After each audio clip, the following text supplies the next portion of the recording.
இங்கே பாருங்கள், வீடு வந்து நம்மளுக்கு ஏற்கனவே இருக்கிறது வந்து மேற்கு பார்த்த வாசல். அது வந்து எனக்கு ஓரளவுக்கு செட் ஆகிற மாதிரி தெரியலை.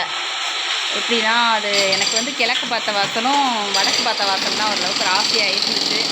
மேற்கு பார்த்த வாசல் வந்து எனக்கு அந்தளவுக்கு ஒரு எப்படி லாபகரமாக தெரியல. ஏதாவது வரவுகள் வந்தால் எதாக இருந்தாலும் செலவுகள் வந்து அதிகமாகவே வர மாதிரி இருந்துச்சு.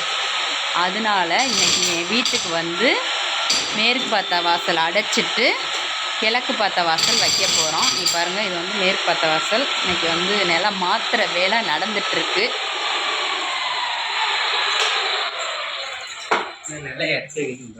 ஆமாம், இது வந்து வடக்கு பார்த்து நிலம் இருக்குது. இந்த சைடு வந்து என்ட்ரன்ஸ் ஸ்டோர் வரப்போகுது.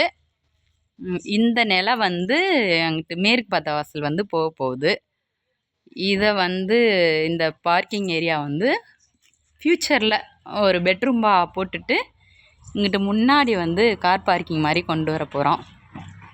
இப்போதைக்கு வந்து அந்தளவுக்கு பட்ஜெட் வந்து நம்மகிட்ட இல்லைன்றதுனால வந்து ஓரளவுக்கு வேலையை இப்போதைக்கு கொஞ்சம் கம்மியான பட்ஜெட்டில் பார்த்துட்டு நிலையை மட்டும் ஷிஃப்ட் பண்ணிவிட்டு அடுத்து வந்து நம்மளோட வேலை வந்து ஒரு 6 மாதமோ 1 வருஷமோ போக விட்டு இதை பெட்ரூம் ஆக்கிட்டு இந்த மாடிப்படி வந்து இந்த பக்கம் முன் பேஜ்லேயே வந்துடும். இதில் வந்து பார்க்கிங் ஏரியா போடுற மாதிரி. ஓகே, வீடு வந்து எப்படி வேலை நடந்துகிட்ருக்குன்றத நான் உங்களுக்கு அப்பப்போ வீடியோ கமெண்ட்ஸில் போடுறேன். நம்மளோட சேனலை சப்ஸ்கிரைப் பண்ணுங்கள், லைக் பண்ணுங்கள், ஷேர் பண்ணுங்கள், கமெண்ட் பண்ணுங்கள். மறக்காமல் பக்கத்தில் இருக்க பெல் பட்டனை கிளிக் பண்ணுங்கள். Okay bye. முக்கியமாக சேனலுக்கு சப்போர்ட் பண்ணுங்கள் ஃப்ரெண்ட்ஸ். Okay bye.